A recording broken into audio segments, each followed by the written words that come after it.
folks, I've seen enough. We are officially calling it for Sound of Freedom as the #1 winner in the U.S. box office. I'll get into why I say that.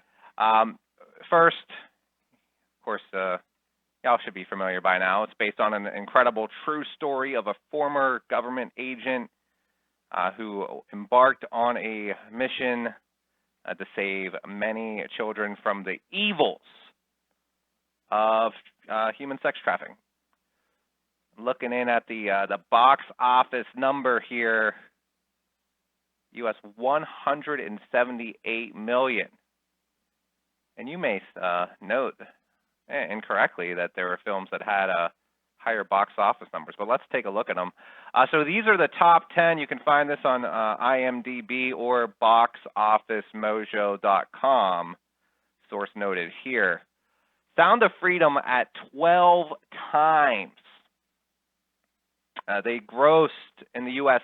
12 times the budget, a multiple of 12 times the budget. That is a success that no other film release compares to. Again, we can look at some of these other numbers. Barbie, most successful then by that stat at close to 4x. Spider-Man Across the Spider-Verse about 2.5 times. Oppenheimer's close to 3 times. Oh, look at some of these movies. We got 4 films that just bombed. Transformers, Elemental, Mission Impossible, Indiana Jones.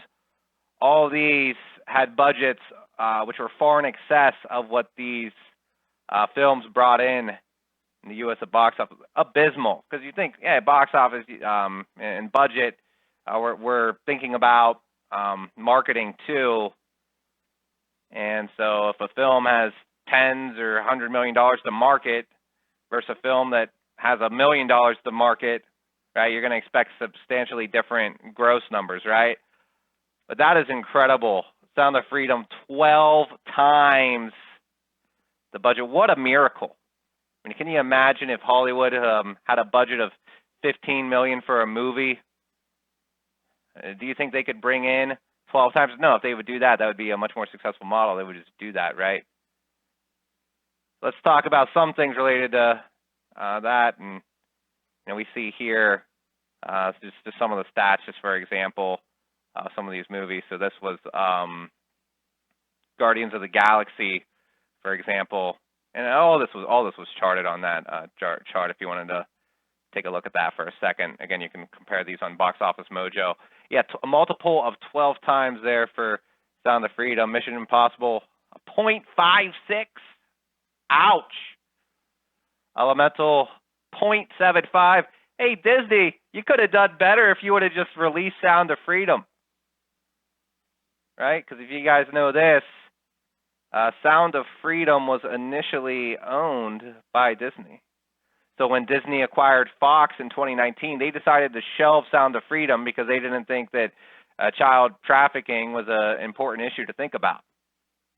Notice that date, 2019, so the film was made in a lead up to 2019. So you'll see a lot of lies by the corporate press saying, trying to draw an association between Sound of Freedom and QANON or something like that, which that QANON thing, it didn't start until like 2021, somewhere around there. So drawing that type of association is a lie, and they know it's a lie, by the way, but they do like to lie about anything dealing with child trafficking for some reason. It is really weird. But looking at this story, and I'd recommend this article by Variety, where the director himself calls associations with this thing heartbreaking, not true, gets into some issues there with the film, how he got involved, noting, again, it was made well in advance of 2019. Another thing, the filmmaker, this is never brought up in articles related to it. I don't know, maybe people in the news don't do their research, but the guy who made it was an immigrant. He had an immigrant drama, landed a top prize at the Toronto Film Festival in 2006. Same honor won by Slumdog Millionaire, 12 Years a Slave, Nomadland. So in addition to being wrong, critiques of Sound of Freedom are kind of racist. In addition to being child trafficking deniers. Not good to be a child trafficking denier. Why would you deny that? It's weird. Anyway, calling it. Sound of Freedom, amazing miracle. The Lord blessed the film clearly. Yeah, budget of $15 million, grossed 12 times the budget in the U.S. That is incredible. Christ is King. Every knee will bow.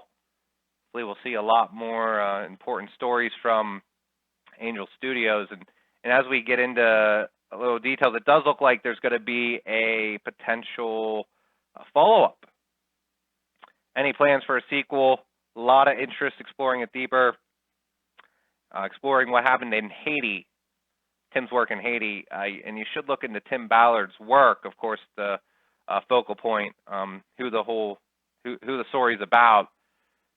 Tim's work saving children, and incredible whenever he goes into this ungoverned area in South America to save these kids, and he does it successfully. It's amazing. He is a hero, if indeed we can call any man a hero outside of our Lord Christ, who's also God. Tim's not God, but Jesus is God. And he's helped save a lot of kids. And I believe the Lord's going to continue blessing his work. It's pretty incredible. So Christ is King. Every knee will bow. Subscribe for more testimonies, updates, and praise.